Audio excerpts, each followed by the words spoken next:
E aí ontem, logo depois do afastamento, eu fui entrar em contato com uma pessoa do Atlético para saber sobre o futuro, como é que ficaria. Só pegando um exemplo aqui, eu e Guilherme trabalhamos na Rádio 98. Quando a gente trabalhou na Rádio 98, o Rodrigo Carneiro e o Bruno Carneiro, eles eram muito ativos. Reunião todo mês. Era reunião quase toda semana, né? E eles eram muito ativos ali, a presença deles muito próxima. E a gente tratava tudo direto com eles. Não tinha ninguém entre os funcionários e os donos. Amigo, sobe na minha sala. Todo dia era uma reunião. Mas eu amo aqueles caras e amo o pai deles. Mas amo mesmo Marco de verdade. Aurélio. Amo aqueles caras. Mudaram a minha vida. Eu sou muito grato a isso. O Rodrigo Carneiro, o Bruno e o Marco Aurélio Jaju. Então o que acontece, cara? Aí daqui a pouco eles identificaram a necessidade de montar um conselho. Então hoje, jornalismo, Luiz Fernando, artístico lá, a parte do esporte com o Jonas, e eles são do conselho, ou seja, eles participam efetivamente com os diretores, mas não tem esse contato direto ali para resolver problemas junto aos funcionários. Eu estou citando esse exemplo, que é um exemplo que tem várias empresas. Então ontem eu perguntei sobre esse afastamento, se seria também aplicado ao futebol. O Rafael Menin também se afastaria do futebol, e a resposta que eu obtive é de que o Pedro Daniel é CEO do Atlético, e como em qualquer empresa, vai existir o conselho e a diretoria executiva. Porém, ambos comandados pelo CEO do clube. Ou seja, total autonomia ao Pedro Daniel, a partir de agora. Então ele responde por tudo. Vai ter uma pressão muito grande, principalmente no futebol, que agora a cobrança vai toda para o Pedro Daniel. É uma pica que o Pedro Daniel pegou e que... Depende, né? Eu acho que vai se o Brax for demitido. Eu também acho que é a porque primeira grande medida. Por enquanto, ele ainda é a grande vidraça da pasta futebol. A partir do momento que não tiver o Brax mais, aí vai tudo no Pedro Daniel. Agora... Não, eu acho que mesmo com o Brax ali ainda vai, porque a demissão do Paulo Brax hoje já é uma coisa, supostamente, do cargo do Pedro Daniel. Já é um problema do Pedro Daniel. Então você acha que essa demissão, se ela acontecer, o Pedro que vai vir a público comunicar? Sim. Eu acho que ele que tem que tomar a frente agora, porque ele é o principal responsável do futebol do Atlético hoje. Agora, uma coisa é clara, né? Ô, gente, o Rafael, ele pode se afastar do clube nesse momento.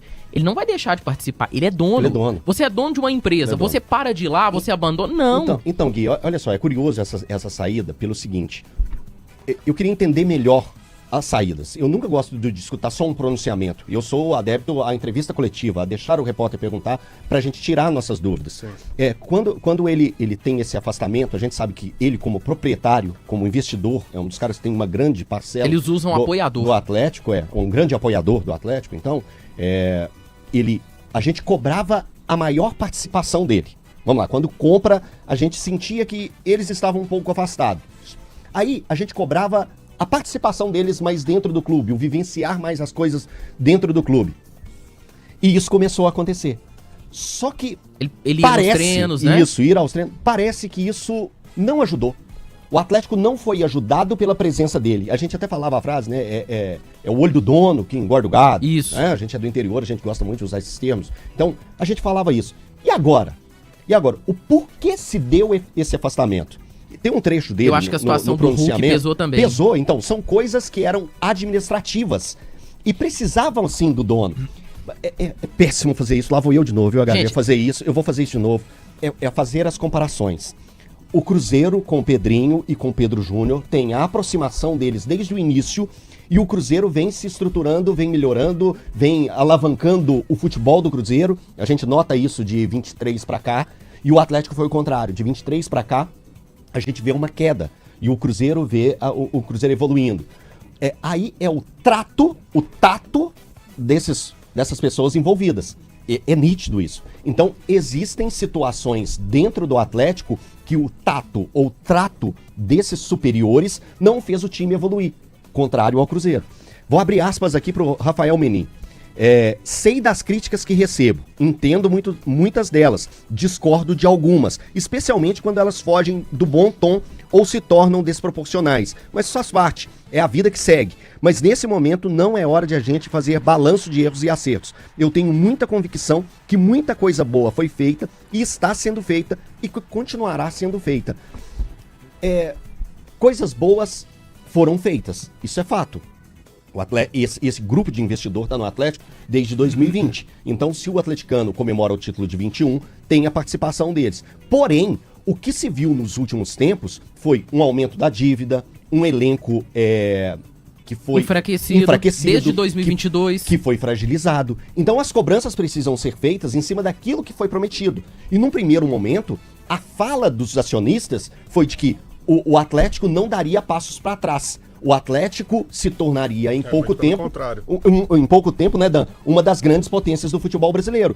Em determinado momento, o atleticano até acreditou que isso fosse acontecer. Mas a partir de 23, o que se viu foi um enfraquecimento do elenco. E isso incomoda o torcedor. Porque o futebol, ele é muito apaixonante, muito passional. É muita energia que o torcedor coloca ali. E é diferente de empresa. Empresa, eu entendo completamente, gente, são grandes empresários, mas o trabalhar com números, com dados, é muito diferente de trabalhar com a paixão. O futebol ele não tem uma matemática exata. Ninguém torce pela empresa a não ser o dono. Exato. Se não tiver o investimento no futebol, o torcedor vai virar essa guerra que virou mesmo. E eu entendo, ele agora tá se afastando. Aí eu só queria entender o porquê de tudo, sabe? Eu vou ficar levantando esses questionamentos e acredito que eu não teria uma resposta. Porque ele não vai abrir por uma coletiva, como ele fez em 2025, né? Junho de 25. Foi na Arena MRV. Isso, na Arena MRV, que ficou lá 3 horas batendo papo com jornalistas e acabou que não deu uma explicação... Acabou sendo uma coletiva muito negativa. Negativa, ficou ruim. Mas ele poderia sim ter, ao invés... De ter feito um pronunciamento bem curto, e logo depois o pai também fez um pronunciamento, o senhor Rubens, mas eu achei raso. Não me entregou algo para eu entender o motivo da saída dele. Sempre tô me afastando. Afastando entre aspas, né? O motivo principal que ele inicia falando, que é para seguir em outro empreendimento, eu já acho um pouco raso. Assim, né? Porque o Atlético segue com os problemas com a saída do Rafael. E nesse momento... O Atlético precisa de soluções e um afastamento, beleza, ele pode indicar isso. Eu cobrei que o Atlético entregasse o futebol na mão de quem entende, porque é comum que o Rafael Menin não tenha um amplo entendimento de futebol. Não foi ali que ele foi criado, desenvolvido. Ele chegou, ele junto com os 4 R's, né? Chegou, comprou o Atlético, fez a aquisição da SAF e aí começaram a tocar. E com a chegada do Paulo Brax, com a chegada do Pedro Daniel, essas pessoas elas têm que responder frontalmente pelo futebol do clube. E agora a gente vai começar a ver isso na teoria, com o Pedro Daniel dando as cartas no Atlético. Né? Então a gente espera que aconteça uma mudança de fato. E o que o Pedro Daniel falou desde o primeiro momento, se eu me lembro bem, são 2-3 anos de um Atlético se organizando, sem grandes contratações. E falou agora dessa janela também, sim, né, Dan? Reforçou. A partir dessa janela. Então eu acho que se de fato acontecerem os movimentos que estão previstos, partindo agora dessa questão do Rafael Menin, acho que o Atlético ganha um respiro. Mas tudo tem que ser seguido à risca. Não pode ter novos contornos nessa história. O Pedro Daniel tem que ter liberdade para mandar. Porque o Pedro Daniel a gente sabe que é um cara inteligente. Que é um cara que já passou por outros clubes, que já fez processos de reconstrução de outros clubes. E ele sabe o que é preciso fazer nesse momento. Mas ele não pode ter desconfiança junto dele. Ele não pode ter gente que vai querer dar um jeitinho nas coisas. Ele tem que ter liberdade.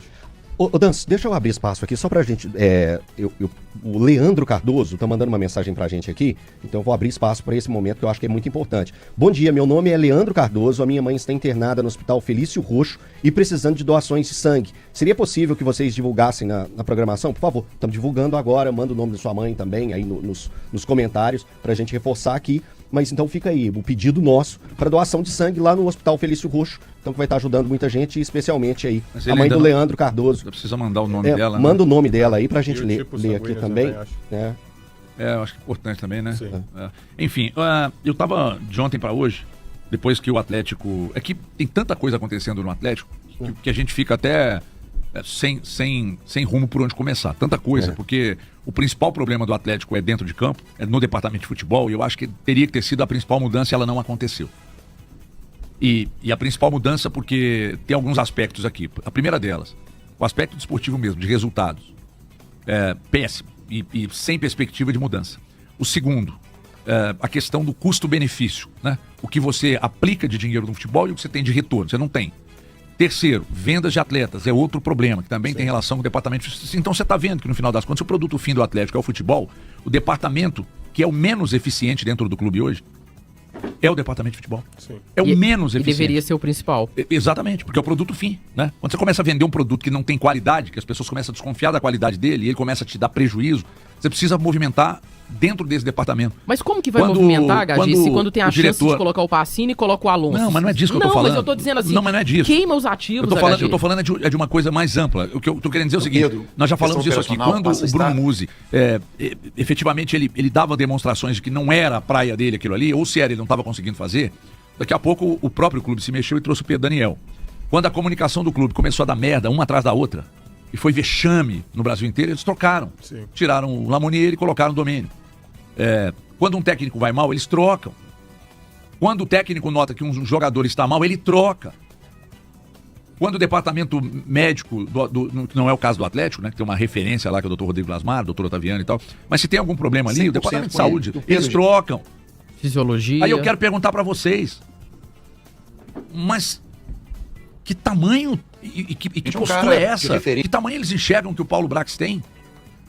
Ah, não, mas o erro não é só dele, antes dele, não, nós estamos falando da chegada dele. Porque depois que o Rodrigo Caetano saiu, repito, e reafirmo o que venho dizendo aqui há muito tempo, o Rodrigo Caetano ele está anos-luz à frente de todos os outros hoje no futebol brasileiro, e você estava ontem comigo conversando com uma grande referência do futebol mineiro. Quando eu perguntei para essa referência quem é o melhor executivo de futebol, ele falou, mas é o Rodrigo Caetano disparado. E foi Guilherme tava rival lá e durante viu. anos, né? Então, exatamente. E nós estamos falando de alguém ligado ao Cruzeiro que falou isso, tá? Então, Esse é um executivo eu olho renomado, para tudo isso, né? Eu tenho a e convicção vejo que essa saída do que é o cara Rafael certo Menin para esse do momento, circuito né, para o que a não gente vai precisa. impactar Não, é em isso. absolutamente nada. Deixa eu só terminar aqui, Elton, só para eu não Não. perder meu raciocínio.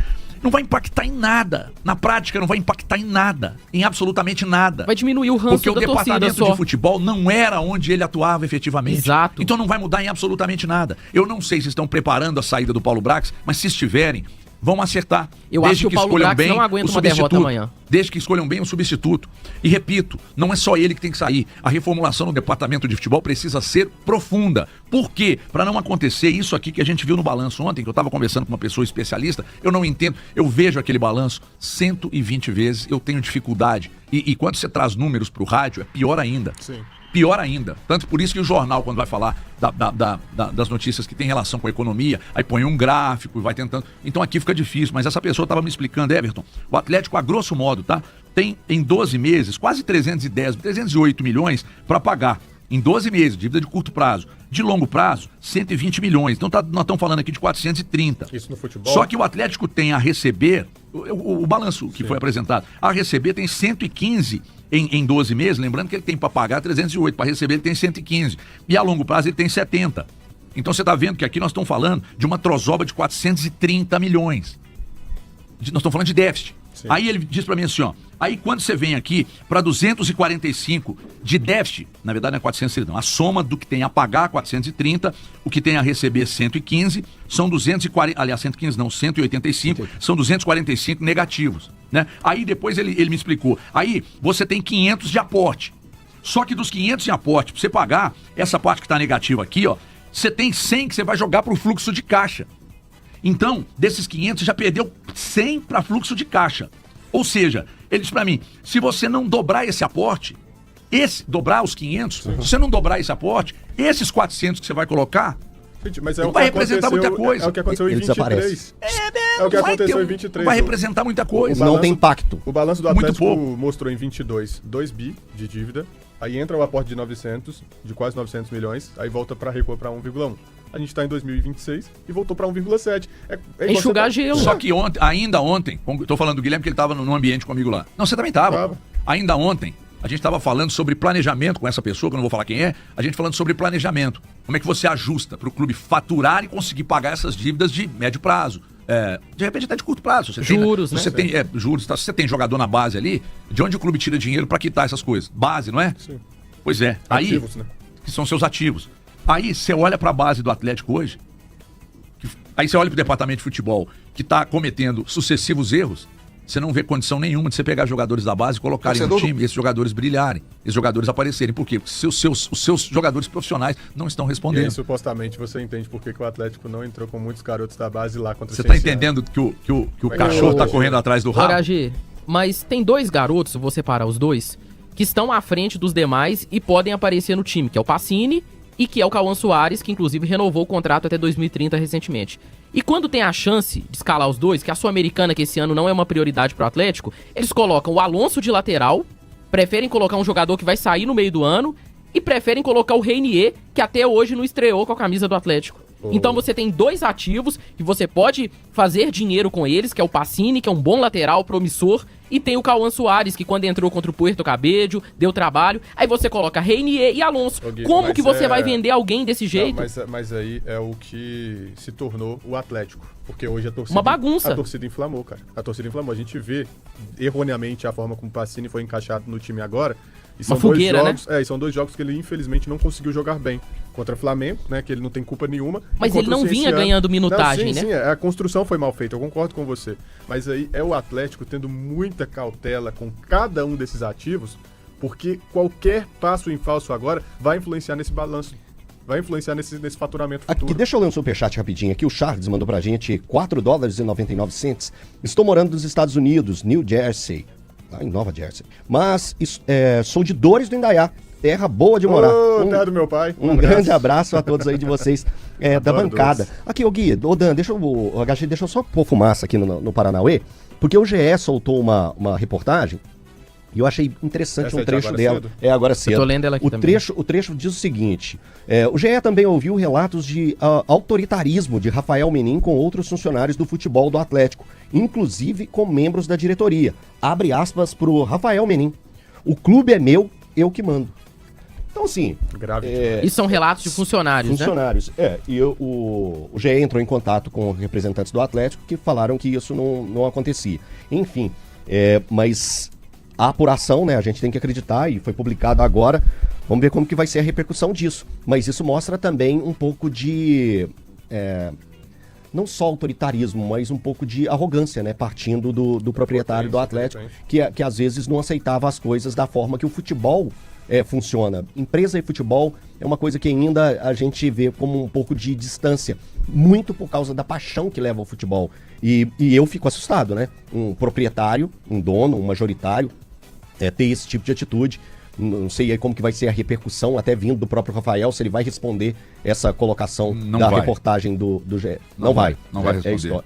Já é confirmação. Fiz contato com uma pessoa que me disse que não vai, que daqui pra frente qualquer assunto, inclusive até essa matéria do GE, já é inclusive que até tinha gente do Atlético que usava o GE até muito pouco tempo como um exemplo contrário àquilo que nós praticávamos aqui de críticas mais ácidas, né? Porém necessárias, né? E parece que elas faziam sentido, né? As críticas, né? Parece. Porque os movimentos estão todos convergindo com o que a gente imaginava que precisava acontecer. Olha só, mas não é a turma do quanto pior, melhor, não? Não é mais, né? Então, mas que agora não, né? Então, porque eu acho que a ficha tá caindo pra todo mundo, né? Porque antes chamava a gente de perseguidores, né? Não, pra todo mundo, não, pra essa turma, né? Tá caindo a ficha, né, pra muita gente, né? Quando eu falo generalizando, tá caindo a ficha pra muita gente. Quando a gente apontava aqui os erros aconteciam, os erros existiam, e agora eles estão entendendo. Mesmo tendo uma grande dificuldade de aceitação. Porque na própria entrevista, no próprio pronunciamento do Rafael, ele fala que não concorda com muitas críticas. E eu acho que é importante a gente entender o porquê está sendo criticado. É fazer uma autocrítica de, por que as pessoas estão falando isso? Faltou isso no vídeo. Por que uma grande quantidade de pessoas estão falando a respeito disso? É ter uma autocrítica, de pegar e falar assim, caramba, eu não fiz o meu melhor. Eu preciso afastar agora, ou quem sabe no futuro eu volte melhor preparado para estar assumindo essa função que eu tentei exercer e não exerceu. O Rafael não aguentou a pressão do futebol, o que é a realidade do futebol, durante 3 anos. Mas tem 3 anos. E ele é dono de megas empresas. E ali ele aguenta a pressão. Mas tem um porém que a gente vinha dizendo, a gente não tinha ideia de que isso aconteceria, né? Nós não tínhamos. E o que a gente já vem dizendo aqui há muito tempo? Que o Rafael, sendo CEO da MRV, empresa de capital aberto, ele não poderia doar o tempo dele, entregar o tempo dele para uma outra empresa. Ele é CEO daquela. Sim. Então os acionistas começaram a se mover.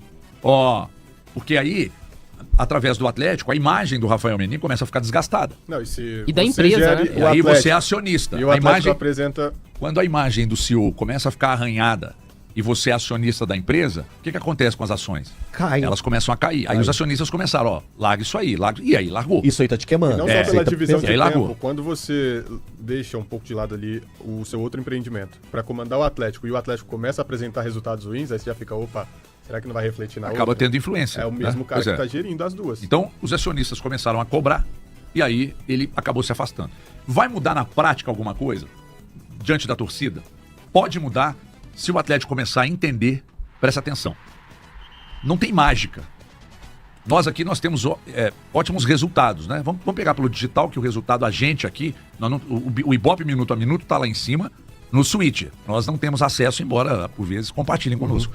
O Ibope que chega aqui na rádio, uma vez a cada trimestre, a gente acaba tendo a informação que nos trazem, mas chega para os diretores, para os coordenadores, o chefe de redação, né?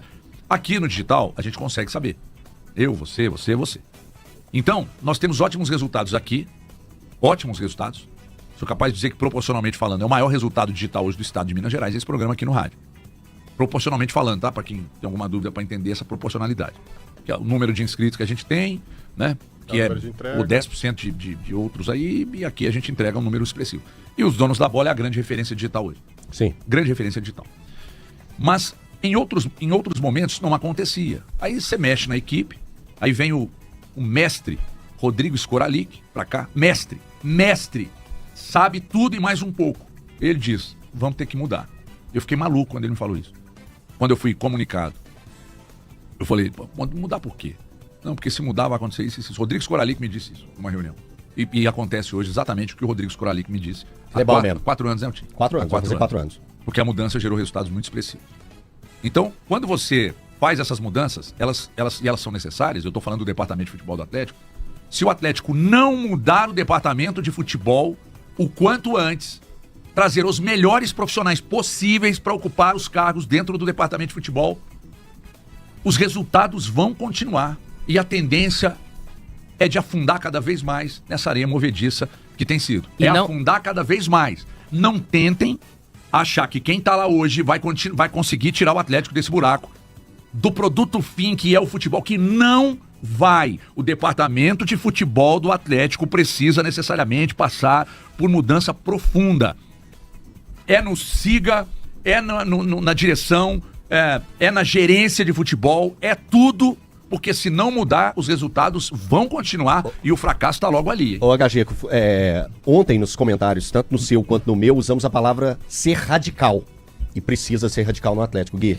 Eu acho que não é só trocar o Paulo Brax, você tem que trazer alguém para ajudar o próximo diretor que conheça do vestiário. Lógico. Um cara que chega no vestiário, que senta ali com o Everson, com o Lianco e fala, é assim que nós temos que fazer. Já tive aí, talvez um ex-jogador, alguém identificado com o clube. E a direção, eu vou deixar uma pergunta pra vocês. Vocês acham que o Barba e o Paulo Brax resistem a uma derrota amanhã? Eu acho muito pouco provável. O Os Barba dois- eu não sei. Eu acho que um sai. O Um sai. O Barba Com eu não uma sei, derrota. mas eu acho que dependendo se acontecer uma derrota e da forma que acontecer amanhã, eu acho que cabeças vão rolar. Eu acho que o Cruzeiro vencendo o Atlético, o Cruzeiro derruba alguém no Atlético. Alguém vai ser derrubado pelo Cruzeiro, caso o Cruzeiro vença o jogo amanhã. Isso tá meio claro, né? Tá assim, de novo a gente usando, é o feeling. É o que, acompanhando tudo que vem acontecendo com o Atlético, que é assim, cara, é um muro caindo a cada jogo. Vamos lá, a cada jogo ou a cada dia é um muro sendo desabado dentro da cidade do Galo. E eu acho que ainda faltam 2 ainda. Porque assim, por tudo que a gente tá vendo, eu não tô vendo o Barba ou... Eu já falei ontem aqui que nem Ele o tá meio Guardiola... perdido, né? Que nem o Guardiola tiraria futebol desses caras que estão lá. Eu acho que hoje o elenco Você do sabe que eu Atlético... discordo disso. Eu sei. Mas eu acho que nem o Guardiola tiraria algo desse elenco do Atlético. Desse elenco que hoje contaminou o Atlético. Mas aí vai pesar pro Barba. A situação do Barba hoje é terrível. Ele não consegue uma sequência de vitórias. Ele não consegue implementar um padrão de jogo 8 derrotas, né? 8 derrotas. São 15 jogos, né? Sim. 15 jogos, 8 derrotas. E o Atlético muito mais pesa. perdeu do que ganhou nessa temporada. É algo, né, muito sintomático. É significativo demais. Então eu vejo assim que os muros vão continuar caindo dentro do Atlético. Ontem caiu um, pra mim o Rafael também era um muro. Sabe o que me incomoda no Barba? Eu acho que ele é o último dos culpados na fila dos culpados. Mas ele não tenta fazer algo de diferente. O Jardim chegou no Cruzeiro, o Jardim... autonomia pra isso. O Jardim, o Pedrinho contou depois que o Jardim chegou pra ele antes daquele jogo com o Bahia e falou, olha, se eu não conseguir virar esse time, fazer esse time jogar, eu não quero R$1 e eu vou embora. Contra o São Paulo, E o Bahia, 3x0 da Semana Santa, 3x0 no Mineirão. Se eu não conseguir fazer esse time virar, eu vou embora, não quero multa, não quero nada. E tentou mexer, o Christian era reserva, passou a ser titular, Caio Jorge era reserva, tirou Gabigol, tirou Dudu, tirou todo mundo. O Barba, ele não faz nada de diferente. Aí alguém vai falar, mas ele não repete escalação. Mas sempre colocando os cavalos cansados de sempre. Que paixão é essa que ele tem com o Bernard? Que paixão é essa que ele tem com o Bernard? No Cruzeiro, Com outros ainda, pode citar vários nomes aí. Sim, no Cruzeiro, Júnior Alonso, Vitor Hugo. Quando o Jardim apertou, o Pedrinho colocou ele debaixo do braço e falou: meu filho, vai embora o time inteiro, mas você fica. É No Atlético isso não acontece. O Barba tem qual autonomia pra fazer isso? Tem que ter esse tipo de convicção. Se o Barba coloca a base e os garotos vão mal, você acha que ele não aumenta a pressão pra ele mesmo? Eu acho que se insistir com a base agora, vai queimar o jogador. É isso. E aí você queima o ativo e seu futuro faturamento. Mas eu acho que a torcida teria mais paciência em perder pro Cienciano com a base do Eu que com também os jogadores acho. que estavam em campo na última quarta-feira. Quarta-feira, né, gente?